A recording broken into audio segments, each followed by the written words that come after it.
Mount position. So some basics for mount position. When we get here, we don't think about sitting down on them. When you sit down on them, you're just thinking about gravity, and gravity kind of takes care of itself. You can't do anything about that. So instead, think about, again, squeezing them. So I pinch my knees together. And that's going to do a couple of things for when Grant tries to roll me off. If Grant tries to roll me off and I'm just sitting on him, often I just get rolled off too. So, but if I pinch my knees together and Grant tries to roll, I can't stay on the mat. I walk with my knees, and that gives me an opportunity to attack. So we're going to do a couple of submissions. The first one is to try and hold mount. There's two different positions. High, where I am right now, or I beg your pardon, this isn't high. This is mount, so it's just where I'm looking to try and go for collars, go for arms. High mount is when I go from here, underneath his elbows, and I bring my knees right up underneath. And this gives me good access to his elbows, and if I get underneath Grant's elbows, I've got a good chance of attacking his arms. And then we can go low or super low. Low is going to be under the head. Nice and low down here. And then finally we have grapevine, where I'm going to interlace my legs around his ankles and place my hips in.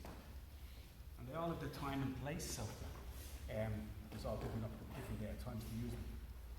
From here, when I'm going to start from this mount position here, we're going to look for his collar. So what I'm going to do is I'm going to open hard, take my hand and feed it in as deep as I can. Thumb is on the outside. I'm always trying to touch his collar or his tag with the hand.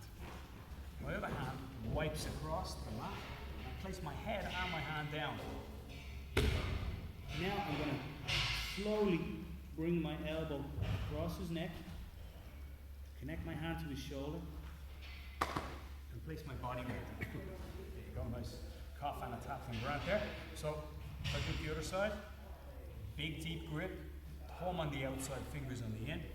When I do this live, I go big wipe with my hand and I put my head to mat.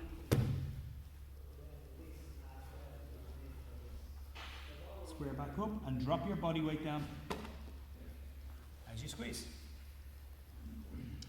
For our arm bar, we're going to do something different. And again, this can all kind of lead into one thing. If I go to try and pass my hand into the collar here, Grant is going to often roll to his side to relieve the pressure. Go away, yeah. Go here to try to relieve the pressure or to escape. What I'm going to do, I'm going to take my hand and I'm going to pass it underneath here to try to get over Grant's tricep and I catch here.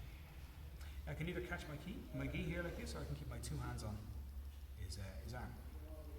Now, I pass my foot up underneath his other elbow. I keep him nice and pressurized, and my other knee forms a pillow behind Grant's head. I stay nice and close and tight. Catch his leg, either on the gi or underneath. Like this, or underneath. Lean to the side to easily make help your leg go over his head. If you're here like this, you're going to find that it's a struggle. You need a lot of flexibility to pass the leg over the head. Whereas if you just lean your body over towards his leg, the other leg easily comes over. You sit back. Now your two hands can go, or your one. You can keep this leg the whole time if you want to. And then you can draw back here. Or you can go to his wrist here with the two hands. Make sure that his thumb is pointed upwards.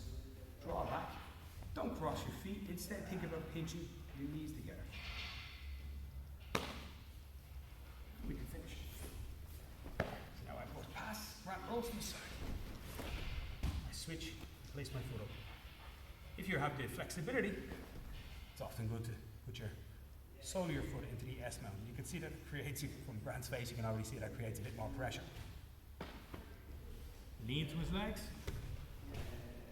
A good tip is not just to try and raise your hips, but also to stretch and pull his arm above your head. So stretch his arm and makes it worse. So just move back a little bit for the camera. And actually, let's get you facing this. The last one we're going to do is the head arm, and we're going to combine it with the key lock. So the key lock you might have seen from side control, where we're going to look from here. We're going to try and key lock him here. If we do, we get this position here. Actually, let's do our setup here. Hand over to the wrist, wrap. I can take the key lock, grip early and punch Grant accidentally in the face. And from here, I can use my body weight to force him down to the mat. My elbow goes to my knee. I slide my elbow up my knee like it's a ramp for the key lock. Now, if I successfully get the key lock, I'm very happy. How does Grant avoid the key lock? Okay, he's going to try and keep his hand up and not let me push it to the mat. When he does this, I can shunt him to the side, bring my knee like a pillow, step up, and do the very same thing we just did with our key lock armbar. But you'll notice something, it's always the same, and that's that the elbows always have to leave the body. So if his elbows are connected to his ribs, it's hard to arm lock in any position. If his elbows come apart, it's very, very easy for me. And that's one of the things that we're going to use now for the head arch. This time I'm nice and low, and I can be in that grapevine position if we want to. And from here I'm going to place my hand under his elbow. I'll walk my hand up. If Grant tries to put the pressure against my arm here, it's difficult for him. And I just use the Addams Family hand or the dead hand to try and drive his arm up. But what I'm really looking for is that we have this head, arm, head sandwich. Now, I connect my hands. From here, I can finish right here by just driving in with my head and squeezing with my shoulder down onto the mat. If he doesn't finish from that, okay, it's difficult to finish, I can step off to the same side as the arm, flatten out, and that can create a little extra pressure. This is a triangle position. Shoulder, arm, and then my body creating the other side of the triangle. So it's essentially,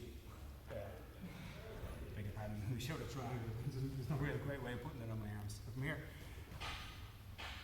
left shoulder here is really, really heavy and low on his neck.